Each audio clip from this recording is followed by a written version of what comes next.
E aí, mãe? Chegamos ao quarto bimestre.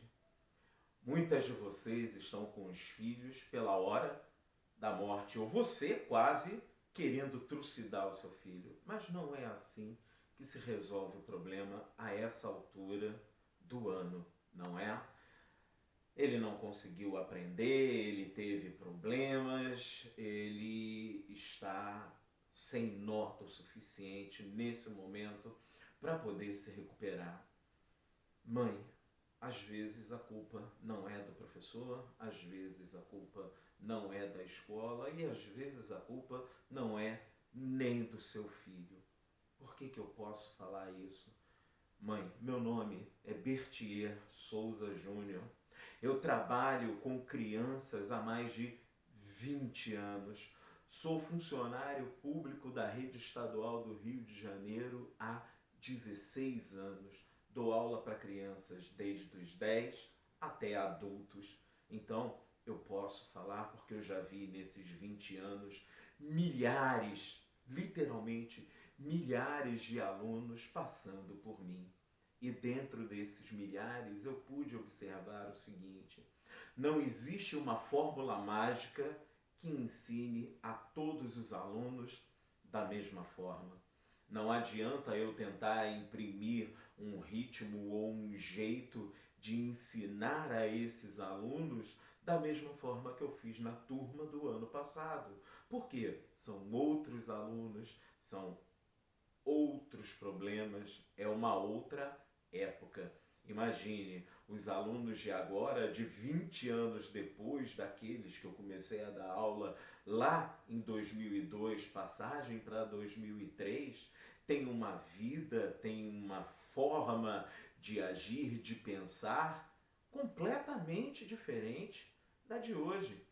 Há 20 anos atrás, eu contava dentro de sala de aula alunos que tinham celular. Hoje em dia não é mais nem celular, são smartphones que acompanham essas crianças. Então, nós temos que entender que o ensino não é uma pedra, não é uma coisa fixa. O ensino tem que mudar conforme essas crianças mudam.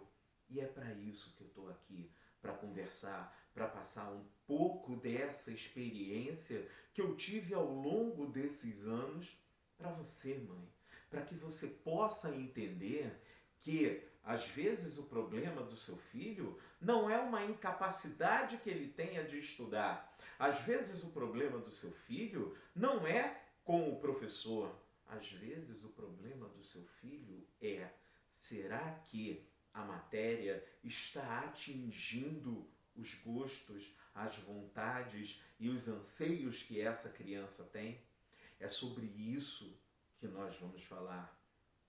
Eu sei que é um discurso um pouco técnico que eu vou falar para você, mãe, mas você tem que entender isso. Todos nós temos habilidades específicas, todos nós temos facilidades para aprender certas matérias e dificuldade com outras. Ninguém tem a impossibilidade de aprender tudo, mas há uma grande possibilidade de nós termos dificuldades em algumas coisas. Em outros vídeos eu já conversei com vocês falando que eu tive problemas com matemática. Eu tive que aprender a sobreviver, a ultrapassar esses problemas. E hoje eu estou aqui para falar para você que há como fazer o seu filho passar por isso. Agora, de que forma? Existem formas específicas? Existem fórmulas mágicas? Não, não existe mágica para o estudo, mas existe conversa, existe compreensão, existe a busca pelo que essa criança, pelo que esse jovem busca. Então, uma das formas que eu trouxe para dentro de sala foi procurar coisas que o jovem gosta, como filmes, livros, quadrinhos, seriados de ficção, aventura, fantasia, videogames. A gente tem que trazer isso para dentro da vida da criança e mostrar que dá para se estudar algumas matérias a partir dali. E o bom, mãe, é que quando a criança aprende a estudar, toma gosto por estudar, lembre-se que eu falei que não é impossível dele aprender. Agora, o problema é como atingir essa criança. Então, nós temos que começar a observar ela. Eu vou dar o exemplo de um aluno que eu tive que ele dizia amar Harry Potter. Eu fiz até uma aposta com ele, eu ajudaria ele se ele lesse o livro e fizesse um resumo para mim. Nada, mãe. Ele amava os filmes, mas simplesmente não conseguia chegar perto dos livros.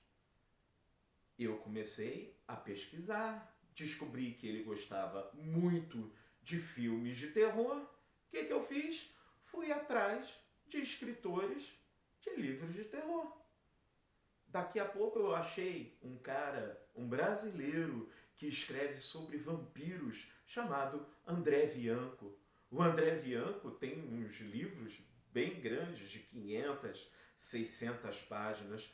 Qual não foi minha surpresa quando eu levei esses livros para esse aluno e ele começou a devorar. Harry Potter ele nunca leu, mas os livros desse autor, ele leu.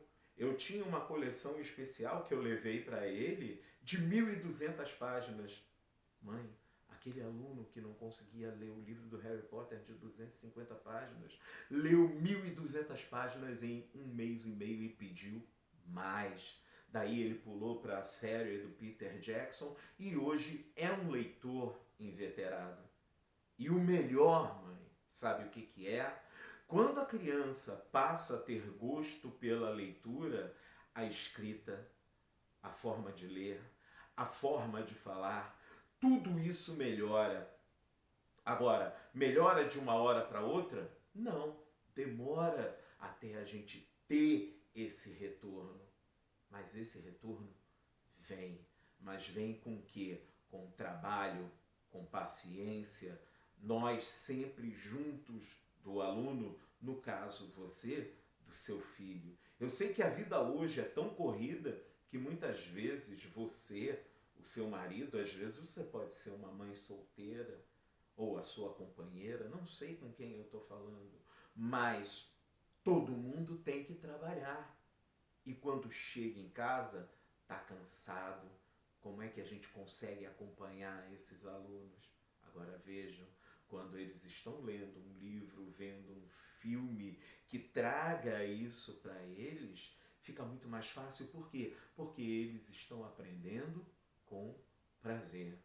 Eu vou dar um outro exemplo, e eu gostaria que vocês notassem que eu não estou citando nomes, de um outro aluno que chegou numa escola particular, a qual eu trabalho até hoje, que ele, quando chegou, foi avisado que ele estava vindo da terceira escola, expulso por indisciplina. Ficamos assustados. Chegou o aluno, tratamos ele como sempre tratamos a todos os alunos. O que aconteceu com esse aluno?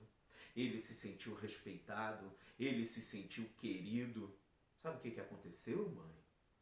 Ele se tornou uma figura acima, fora da curva, inteligente, bem-humorado, respeitoso. Por quê? Tudo da forma que ele foi tratado. Porque ao invés de nós taxarmos ele como um aluno repetente, perigoso de estar junto com os nossos outros alunos, nós o tratamos como mais um dos nossos alunos. E parece, pelo resultado que nós tivemos, que foi isso que aconteceu. Foi a falta do quê? De atenção, de prestar atenção no que estava acontecendo com aquele aluno. Um aluno excelente, estudou conosco do sexto, sétimo até o terceiro ano, se formou, fez faculdade, passou no Enem. Então, tudo isso depende do quê? Depende de nós prestarmos atenção, de nós termos um olhar sobre esses problemas e dificuldades que cada um de nós temos. Agora, o que eu posso passar para você e que eu gostaria que você prestasse muita atenção a partir desse momento é: quando um aluno toma gosto pelo estudo, tudo melhora.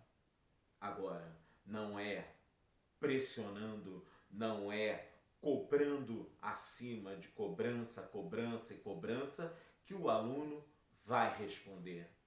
Infelizmente, o jovem, quanto mais pressionado, mais ele reage. Quanto mais se põe de castigo, menos ele quer prestar atenção naquilo que ele está sendo obrigado.